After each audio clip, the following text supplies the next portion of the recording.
낙심한 자들을 위로하시는 하나님,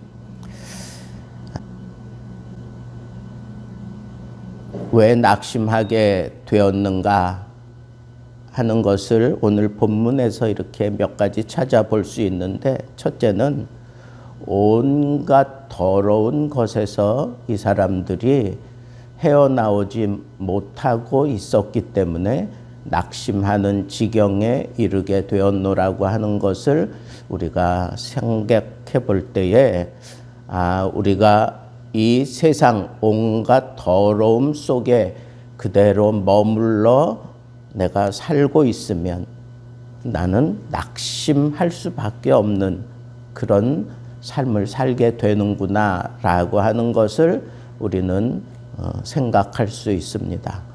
그러니까 우리는 이 온갖 더러운 것에서 우리는 벗어나야 돼요. 내가 낙심하게 되는 원인이 뭔가? 온갖 더러운 곳에 내가 발을 담고 있기 때문에 낙심하게 될 수밖에 없다고 하면, 우리는 이 낙심할 만한 이 상황에서 벗어나기 위해서 제일 먼저 해야 되는 것은 이 온갖 더러움에서 내가 깨끗하게 하나님 앞에 그렇게 새로워지는, 이것이 내가 이 세상 살면서 낙심하지 않을 수 있는 아주 중요한 포인트가 된다 하는 것입니다. 세상이 온갖 더러운 것을 우리에게 흩뿌려대고 그 속에서 살자고 유혹하고, 어떤 때는 우리를 막 심각하게 위협할 때도 있을 겁니다. 그러나 우리는 거기에 발을 담그면 기필코 낙심하게 된다고 하는 이 사실을 생각하고, 혹 낙심한 지경에 빠져 있는 사람이라면 제일 먼저 내가 온갖 더러운 것에 여전히 발을 담고 있는지 자신을 살펴보아야 하겠습니다. 두 번째는 그 낙심한 자들끼리 또 서로 정죄해요. 너 이거 잘못하지 않았니? 너 저거 잘못했지. 네가 그런 일을 하면서 어떻게 깨끗해질 수 있겠니? 뭐 그러면서 정죄하는 그런 지경에 빠져 있으니까 더 낙심하게 되는 거예요. 여러분, 이건 그냥 따라오는 거예요. 내가 온갖 더러운 것에 내 발을 그대로 담고 있으면 내가 남을 정죄하거나 아니면 내가 남에게 정죄받는 그런 지경에 이르게 될 수밖에 없다는 거예요. 정죄하게 되면 아픕니다. 정죄받게 되면 더 아픕니다. 그래서 사람이 헤어나올 수 있는 그런 출구가 아예 막혀버리게 되는 것을 우리는 오늘 말씀을 통해서 깨달을 수가 있습니다. 그리고 낙심하게 되는 아주 직접적인 원인이 뭐냐? 그것은 우리에게 임하는 모든 환난이라 하겠습니다. 모든 환난. 그러니까 살면서 당하는 환난, 내 마음으로부터 스스로 나를 올가매는 그런 환난, 이 모든 환난이 결국은 나를 낙심하게 만든다는 거예요. 우리가 잘 아는 시편에도 내 영혼아 내가 어찌하여 낙심하며 어찌하여 내 속에서 불안하여 하는가? 왜 그래요? 이 모든 환난이 나를 이렇게 심각한 상황으로 몰고 간다는 거예요.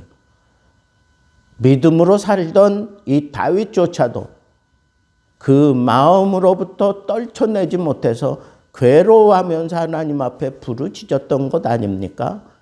내 영혼아 내가 어찌하여 낙심하며, 하나님을 바라보는 가운데에서도 어찌 낙심하고 있느냐라고 하면서 너는 하나님을 바라라. 너는 하나님을 소망하라. 환난이 우리를 낙심하게 만든다는 거예요. 그런데 하나님께서는 이런 낙심한 모든 자들을 위로해 주신다. 그래서 낙심한 자들을 위로하시는 하나님. 어떤 한 사람, 어떤 케이스에 속한 사람만 위로하는 게 아니라 낙심한 자들, 그런 거 보니까 낙심 가운데 있는 자들은 우리 하나님이 다 위로해 주신다는 거예요. 여러분, 내가 낙심할 만한 그런 지경에 떨어졌다고 생각합니까? 하나님은 위로하시는 하나님이에요. 하나님 자신이 그렇게 그런 표현을 했어요. 성경이 하나님에 대해서 소개할 때 낙심한 자들을 위로하시는 하나님, 위로하시는 하나님이다, 이렇게 표현하고 있습니다. 그러면 우리는 어떻게 위로를 받을 수 있습니까? 그것은 여기 편지로 너희를 잠시 근심하게 했다. 바울이 그렇게 얘기를 합니다. 고린도 교회가 너무 영적으로 너무 정결하지 못했어요. 소란했어요. 분열하는 영이 막 활개쳤습니다. 그래서 그걸 바로 잡아주기 위해서 사도 바울이 편지를 했어요. 어쩔 수 없이 그들이 잘못하고 있는 거 드러낼 수밖에 없었습니다. 그래서 이 사람들이 그 가운데에서도 믿음을 지켜보려고 그렇게 막 발버둥 치며 사는 그 사람들, 괴로워하는 그런 모습을 보면서 바울이 잠시 후회를 했다, 그런 표현을 해요. 그런데 그건 잠시다 이거예요. 그 근심 때문에 너희들이 회개하게 됐다는 거예요. 너희들이 회개하게 됨으로 인해서 진정한 기쁨이 무엇인지를 너도 알고 나도 알게 되었나라고 그렇게 하면서 하나님께 영광 돌리며 이런 얘기를 합니다. 너희가 하나님의 뜻대로 하는 그 근심은 얼마나 소중한가라고 하는 것을 우리가 서로 느끼지 않았느냐. 하나님의 뜻대로 하는 그 근심, 회개함에 이르게 되는데 그 회개함에 이를 때까지 너희들의 마음이 하나님을 향하여 간절했고, 그리고 하나님 앞에 변증하며, 이 변증한다라고 하는 것은 내가 이럴 수밖에 없었다는 것을 하나님 아시지 않습니까? 나의 이 연약함을 좀 돌아봐 주십시오. 그러면서 하나님 앞에 철저하게 자기의 죄를 고백하면서 자기의 이 연약함을 돌아봐 달라고 하나님 앞에 그렇게 변증하게 되었다는 거예요. 그리고 자기 자신을 보면서 내가 얼마나 분하게 여기며 내가 이렇게 살아서는 안 되는데 내가 또 죄 가운데 빠졌구나, 그러면서 자기 스스로 그렇게 분하게 여겼어요. 얼마나 두렵게 하며 내가 이 자리에 그대로 머물러 있었다면 하나님의 저 무지막지한 그 심판 가운데 노출될 수밖에 없었는데, 그러면서 두려워한다는 거예요. 그리고 얼마나 사모하게 하며 열심 있게 하며, 여러분, 내가 하나님의 뜻대로 그 근심하는 그런 모습으로 이렇게 나 자신을 회개하는 자리에 이르게 만들어 가면서 이렇게 놀라운 변화가, 자기 스스로에게 이런 놀라운 변화가 일어나서 열심을 다시 회복하고 그리스도를 사모하는 그 사모함이 팽배해지고, 그리고 자기 스스로를 벌하는 그러한 건강한 모습을 가지게 되면서, 그러면서 자신의 깨끗함을 나타내었느니라 그랬어요. 여러분, 회개에 이르게 되면 결국은 깨끗함에 내가 나타나게 된다라고 하는 이 사실을 우리에게 힘주어서 강조하고 있습니다.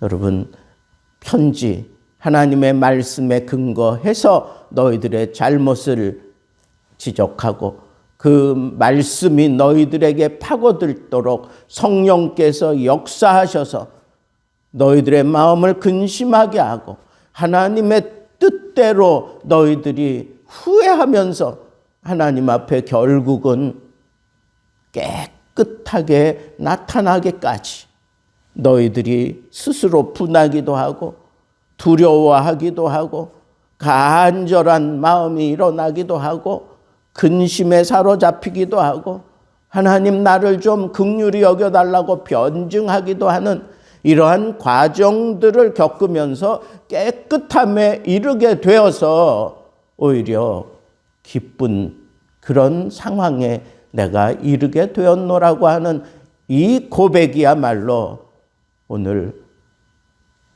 하나님이 우리를 어떻게 위로하시는지 우리에게 분명하게 보여주고 있습니다. 문제는 이 세상의 온갖 더러움이 아니에요.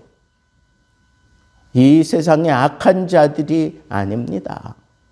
문제는 나예요. 나 자신이야. 그런데 하나님께서 그 모든 근심 상황을 다 거두어내시고 그걸 밟고 일어서기까지 우리에게 하나님이 쓰시는 한 통로가 여기 드러나고 있는데 그게 바로 회개함입니다. 회개함. 여러분, 내가 정말 위로의 하나님을 만나고 그 하나님의 위로 속에서 내가 새롭게 변화되고 내 삶의 정진을 꾀하기 원하십니까?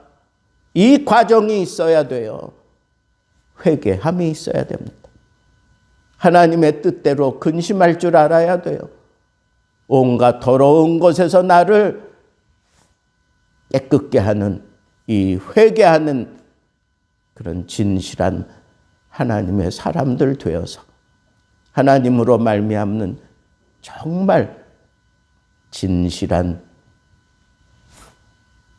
회개가 여러분들 삶을 바꿔 놓을 수 있다고 하는 이 사실을 명심하시고 오늘 이 아침에도 하나님 앞에 회개하시고 그러므로 말미암아 내 이 모든 근심, 이 모든 환난에서 해방을 받고 자유스러운 그런 마음과 몸과 그런 상황을 여러분들 스스로 잘 개척해 갈 수 있는 복되고 귀한 한 날이 되기를 우리 주님의 이름으로 축복합니다.